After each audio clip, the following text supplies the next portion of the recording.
ትውልድና እድገቱ እዚሁ አዲስ አበባ ኮልፌ ልዩ ስሙ 18 ተብሎ የሚጠራው ቦታ ላይ ነው። እግር ኳስን ገና ከልጅነቱ የሙጥኝ ብሎ ይዟታል። እኔ ያለ እግር ኳስ ህይወት የለኝም ብሎ ይናገራል። ከሰፈር የጀመረው የቪዥን ስታር ፕሮጀክት የእግር ኳስ ህይወቱ ቀስ በቀስ ወደ ሀገሪቱ ትልቁ የእግር ኳስ ክለብ ቅዱስ ጊዮርጊስ አመራ። በቅዱስ ጊዮርጊስ ቢ ቡድን የጀመረው ህይወቱ ቀስ በቀስ ወደ ዋናው ቡድን እንዲቀላቀል አስቻለው። የዚህ ተጫዋች እድገቱ እጅግ ፈጣን ነው። ከቅዱስ ጊዮርጊስ ቢ ቡድን ወደ ዋናው ቡድን ለመግባት የተራዘመ ጊዜን አልፈጀበትም። እንደነ አዳነ ግርማ፣ ሳልሃዲን ሰይድ ከመሳሰሉ የእግር ኳስ ፈርጦች ጋር አብሮ ተጫውቷል።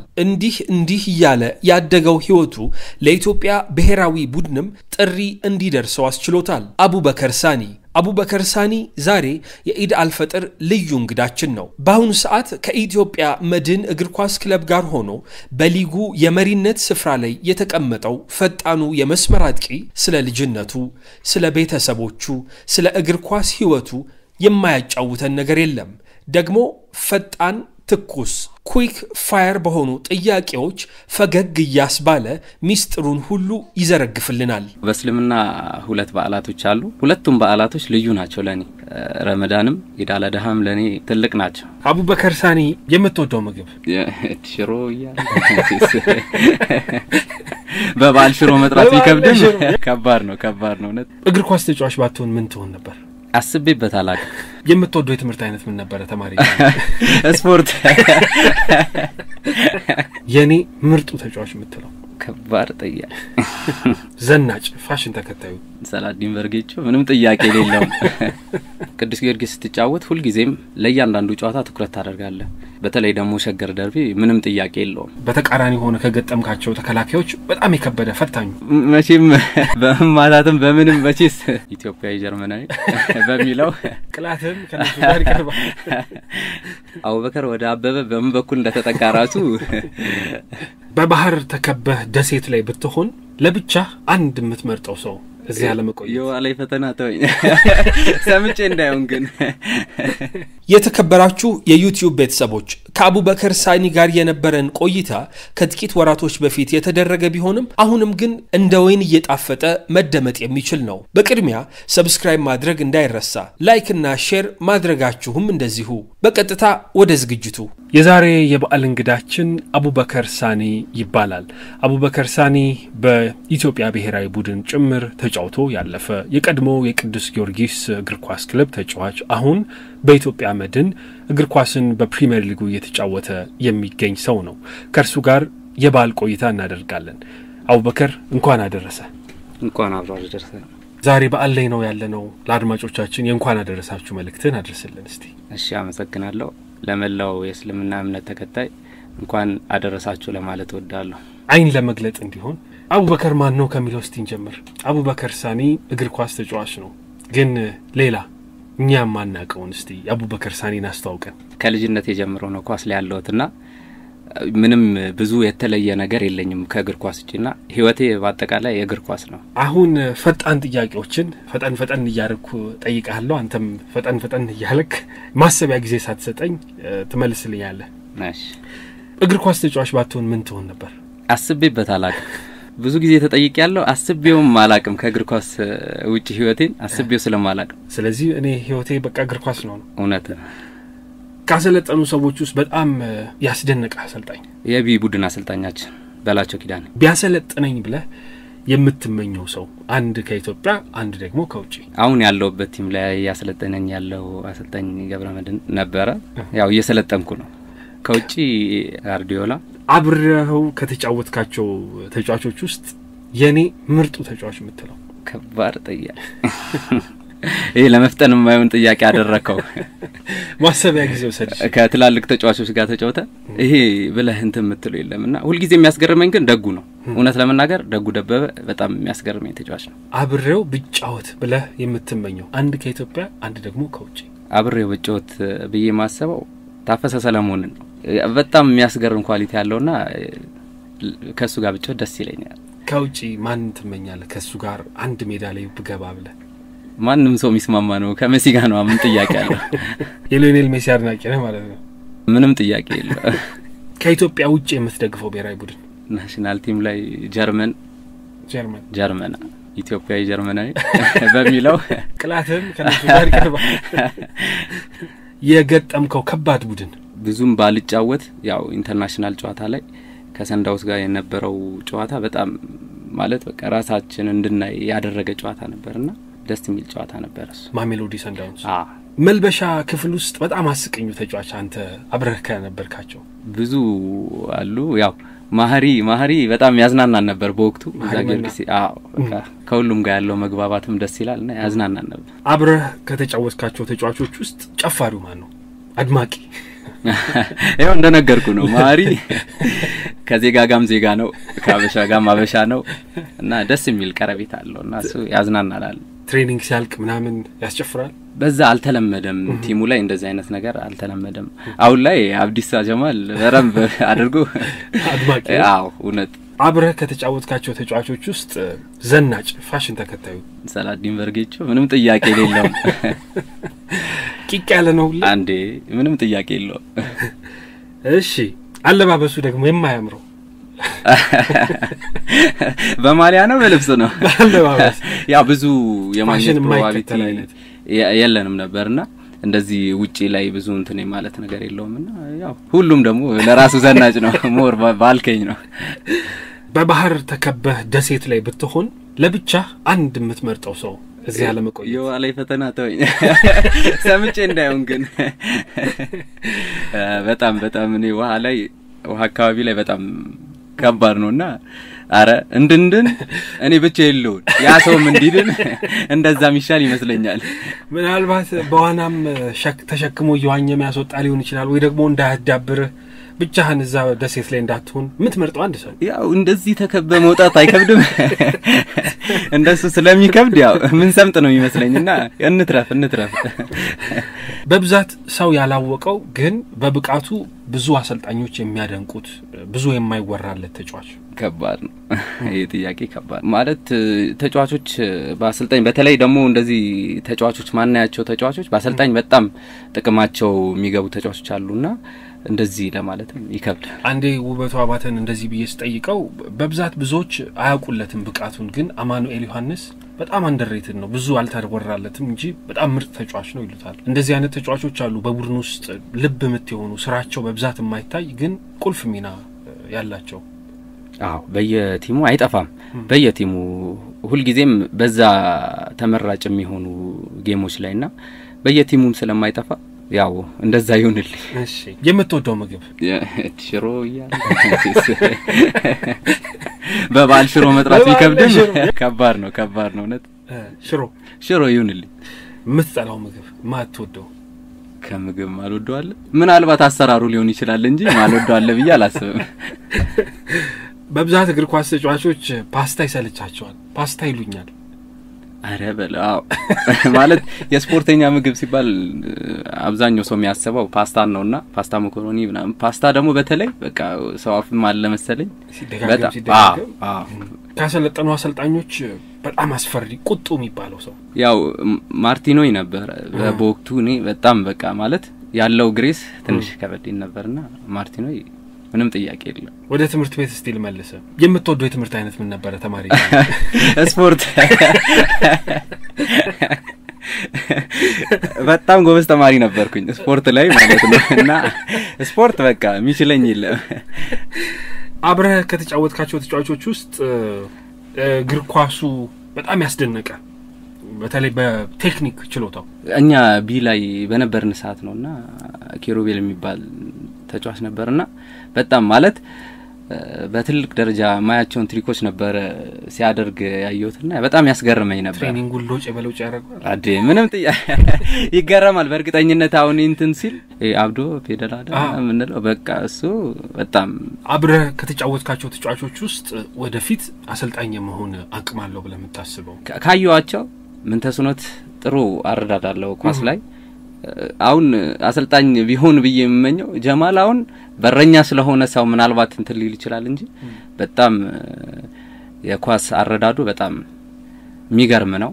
አሁን ላይ ደግሞ ቲማችን ላይ ደግሞ ኢትዮጵያ መድን ደግሞ አይደር ምናልባት ፍላጎት ካለው በጣም የኳስ አመለካከቱ ለማሰልጠንም ቅርብ ይሆናል ብዬ ነው ማስበው በጣም ፈጣኑ ተጫዋች ከገጠምካቸው ከባድ ያው ፕሪሚየር ሊግ ላይ ያያው ነው መቼም ባልተራም ሁሉም ይስማማበት ነው አሊ ሱሌማን በጣም ፈጣን ተጫዋች ከገጠምካቸው መቼም አንተ የመስመር አጥቂ ነህ በተቃራኒ ሆነ ከገጠምካቸው ተከላካዮች በጣም የከበደ ፈታኙ መቼም በማታተም በምንም መቼስ በእያንዳንዱ ቲም ላይ በቃ ልክ ኳስ በጣም እግር ላይ የምታቆይ ከሆነ ያው ብዙ የምትጠየቅበት ነገር ነውና በጣም ቻሌንጅ አለውና በዛ ቦታ ላይ ያሉ በወቅቱ ያው ስዩም በጣም ቻሌንጅ ነበርው እና ከነሱ ጋር መጫወት ቻሌንጅ ነበር ፈታኝ ተከላካይ አዎ ለአፍሪካ ዋንጫም ለኢትዮጵያ ብሔራዊ ቡድንም ወክሎ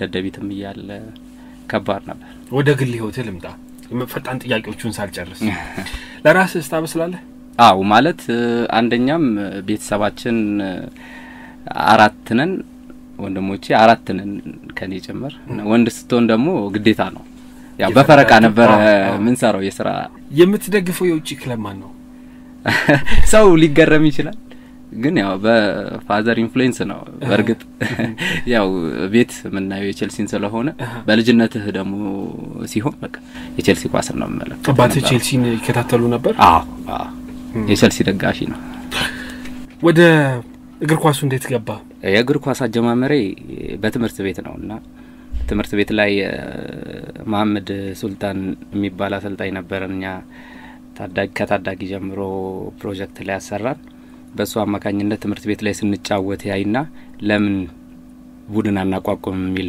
ሐሳብ ያነሳና ቡድን መስርተን እሱ ያሰለጠነን ያው የኛ ያክል የእድሜ ጋፕም የለንም ከክብር አንፃር ነውና በሱ አማካኝነት ነው እግር ኳስን የጀመርኩት የምን ሰፈር ልጅ ነህ የት ነው ያደግከው የት ነው የተወለድከው ተወልጄ ያደግኩት እዚሁ አዲስ አበባ ኮልፌ 18 ተብሎ የሚጠራው አካባቢ ነውና የዛ ሰፈር ልጅ ነኝ የኮልፌ የ18 ልጆች መቼም ያደመጡ ከሆነ መልእክታቸውን ያደርሳሉ በልጅነት በሰፈር ውስጥ እንዴት ያለ ነበር ያሳልፋችሁት ጊዜ ከጓደኞች ከእድሜያቻዎች ጋር ያው እግር ኳስ ብዙ ሰዎችን ያገናኛል በእድሜህም ከእድሜህም ከፍ ያሉ ያነሱም ያገናኛልና አሪፍ ነው ማለት አሁን ላለውበት ህይወት ላይ መስመር አስይዞልኛል ብዬ ነው ማስበው እና ጥሩ መንገድ ነው ያሳዩኝ ከዛ በኋላስ እንዴት አደገ እንዴት ከፍ ያለ መጣ ቪዥን ስታር ይባል ነበር ቡድናችን የተቋቋመው ፕሮጀክት እሱ ፕሮጀክት ያቶ ይርነቃቸው መታሰቢያ ቅዱስ ጊዮርጊስ የሚያዘጋጀው ውድድር ላይ እንሳተፋለንና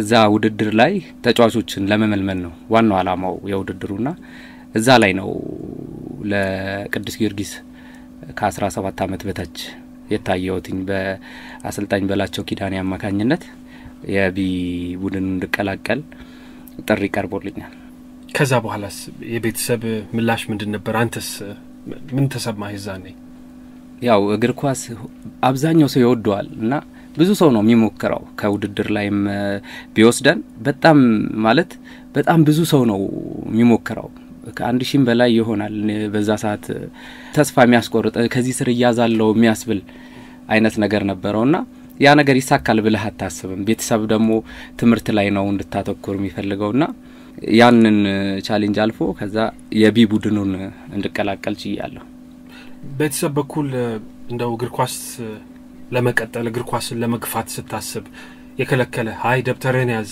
አርፈ ተቀመጥ ያለ የለም በሱ በኩል እድለኛ ነኝ ብዬ ነው ማስበው ማለት የኔን ምርጫ አክብረውልኛል ያም ቢሆን ትምርቴን ያተኮርኩኝ እንድሰራ አድርገውኛል ሞር ፎከስ እኔ ግን እግር ኳስ ላይ ነበር በወቅቱ ግን እነሱ አልተጫኑኝም ነበር ያበረቱኝ ነበር ያግዙኝ ነበር ለዚህ መድረሴ ትልቁን አስተዋጽኦ የተወጡልኝ እነሱ ናቸው የትኛው እድሜ ላይ ወሰንክ እኔ በቃ ከዚህ በኋላ ሳድግ ህይወቴ እግር ኳስ ተጫዋች ነው የሚሆነው እኔ ተጫዋች ነው መሆኑ ብለ መቼ ወሰንክ ልክ እንደነገርኩ መጀመሪያ ስንጀምር ያው ፓሽን ያለው እዚህ ደረጃ ደርሳለሁ ብዬ አስቤ አልነበረም የቀጠልኩት እግር ኳስንና ልክ የቅዱስ ጊዮርጊስ ቢቡድን ስቀላቀል ትላልቅ ተጫዋቾችን ማይቻልኩ ልክ ከነሱ መሃል አንዱ መሆንን ተመኘውና ያለ ማሳካት ነው ያኔ ነው ቁርጠኝነት በውስጤ የኖረው ከዛ በኋላስ እንዴት ነበር በቅዱስ ጊዮርጊስ ቢቡድን ውስጥ ምን አይነት ጊዜ አሳለፍክ መጀመሪያ ከምጫወትበት ቦታ ወደ ኋላ ተመልሼ እንድጫወት ነው ያደረገኝ አሰልጣኙ በወቅቱ ማለት ነው። ያው እኔ መጀመሪያ ምጫወት የነበረው የመስመር አጥቂ ነበርኩኝ።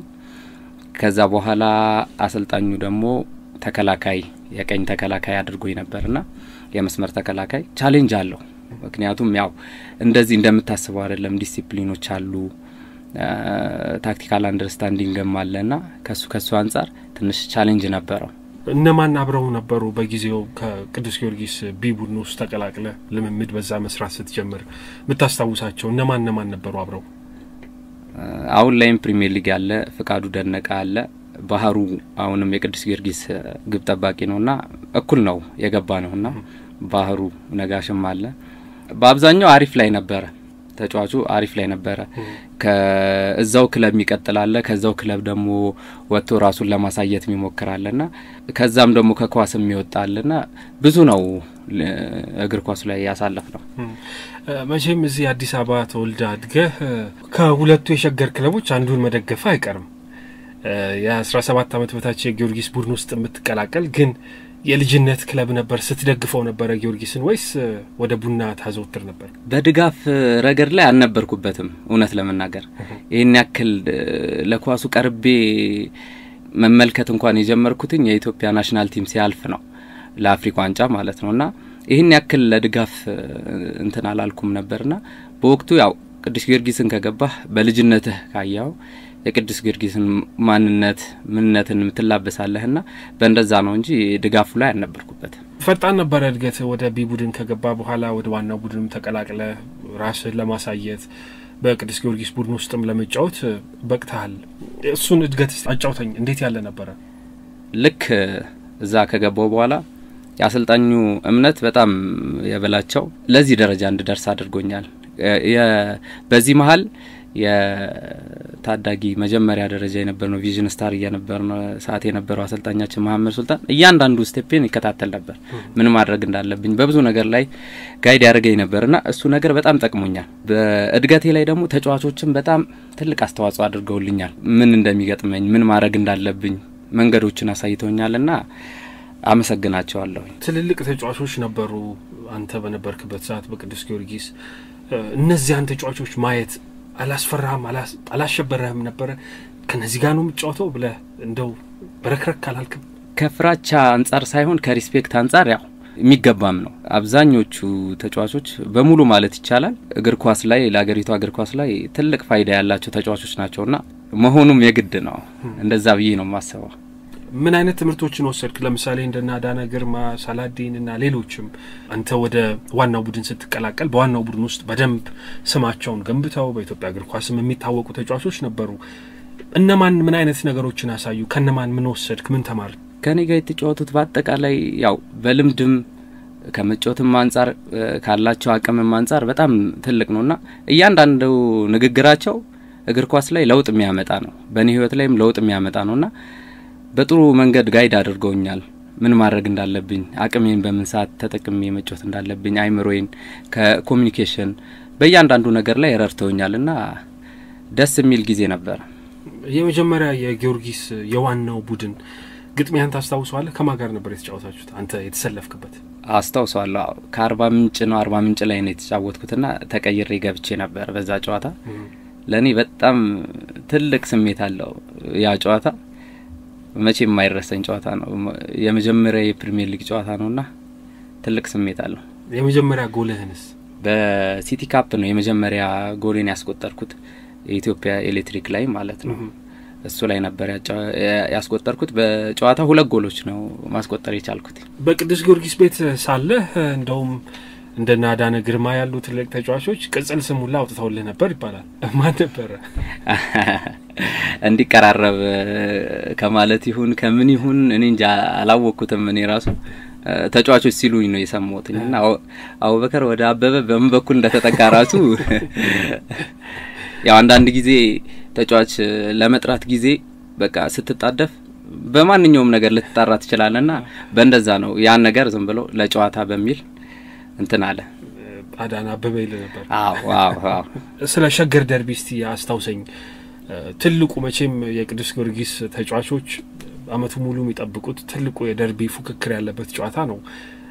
እሱን ጨዋታ የማድረግ እነዚህን ጨዋታዎች የመታደም እድሉ ነበረ። ምን አይነት ስሜት ነበረው እነዚህን ጨዋታዎች ላይ የመሳተፍ የመጫወት ከጊዮርጊስ ጋር ሆኖ ያንን ደርቢ መካፈል? ቅዱስ ጊዮርጊስ ስትጫወት ሁሉ ጊዜም ለእያንዳንዱ ጨዋታ ትኩረት ታደርጋለህ። በተለይ ደግሞ ሸገር ደርቢ ምንም ጥያቄ የለውም።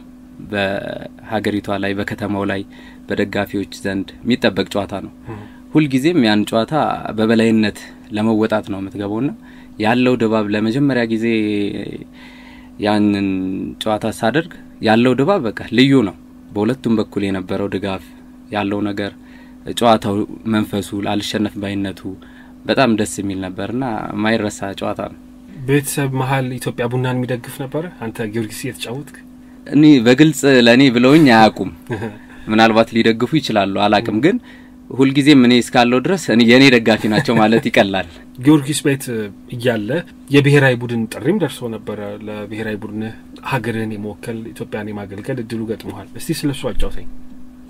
አው ተጠርቼ ለማገልገል እንትን ብያለሁኝና አሰልጣኝ አሸናፊ በቀለ በዛ ሰዓት ላይ ነበርና እኔ የተመረጥኩበት ሰዓት የቻን ነበር። ለቻን ማጣሪያ ነበረ። ከሩዋንዳው ቲም ነበረ የምንጫወተው። በዛ ጨዋታ ላይም የመጀመሪያ ጨዋታዬ ነው በአገር ላይ የመጀመሪያ ጎሌንም አስቆጥሬያለሁ። ደስ የሚል ስሜት ነበረው። ሀገርም መወከል ህዝብም መወከል ደስ የሚል ስሜት አለው። እስቲ ወደ በዓል እንምጣ። መቼም እግር ኳስ ተጫዋቾች፣ ጋዜጠኞች፣ የሕክምና ባለሙያዎች፣ ፖሊስ ስራ ላይ የሚገኙም ሰዎች የበዓል ሰሞናትን ከስራ ጋር የማሳረፉ ልምድ አለ። በተለይ ስፖርተኞች ጋር ይሄ የተዘወተረ ነው። የምታስታውሰው ነገር ምንድነው? ከዚህ ከበዓላት ጋር ስራ ላይ ሆኖ የማሳለፉን ነገር? ያው የመጀመሪያ ወቅት ላይ ትንሽ ቻሌንጅ አለው ለመጀመሪያ ጊዜ ሲሆን፣ ከዛ በኋላ ያለው ነገር ለቤተሰብም ላንተም ቻሌንጅ ነገር አለው። ካንተም ከቤተሰብ ጋር እንድታሳልፍ ይፈልጋል ምናም። ከዛ አንፃር ትንሽ ቻሌንጅ አለው። ነገር ግን እዛ አንድ ቲም እስካለህ ድረስ አንድ ቲምም ባትሆን በእምነትም ያገናኝ ሰዎች አብረህ ተሰብስበህ እንድታሳልፍ ያደርጋል ሁኔታዎች። በዚህ አጋጣሚ በየአካባቢው ላይ ራሱ በመንሄድበት ሰዓት በዓልን አብረናቸው እንድናሳልፍ ብዙ ሰዎች ጥሪ ያደርጉልናል። ምናልባት ከጌሞች ከትሬኒንጎች ሁኔታ ላይ መቸን ይችላልና ላናሳልፍ እንችላለን እንጂ ሰውም ያለው እንደ ቤተሰብ እንድናሳልፍ ያደርገናል። የትኛው በዓል ልዩ ቦታ አለው ላንተ? በእስልምና ሁለት በዓላቶች አሉ። ሁለቱም በዓላቶች ልዩ ናቸው ለኔ። ረመዳንም ኢድ አል አድሃም ለኔ ትልቅ ናቸው። ስለዚህ ሁለቱንም እኩል ማከብረው እኩል ወደው በዓል ነው። እውነት ነው። በጣም ነው ማመሰግነው አቡበከር ለበዓል ተገኝተህ ከኛ ጋር ቆይታ ስላደረክልን። አድማጮችም እንደተዝናኑ ጥሩ ቆይታ እንደነበረን ተስፋ አደርጋለሁ። እንደው በመጨረሻ ማለት ሳልናገረው አልወጣም ብለህ የምታስበው ነገር ካለ ይኸው ማይክሮፎኑን ልስጥህ። መቼም በበዓል እንኳን አደረሳችሁ ነው ልልምችለውና እንኳን አደረሳችሁ ለመላው እስልምና እምነት ተከታዮች እንኳን አደረሳችሁ። መልካም በዓል እመኛለሁ።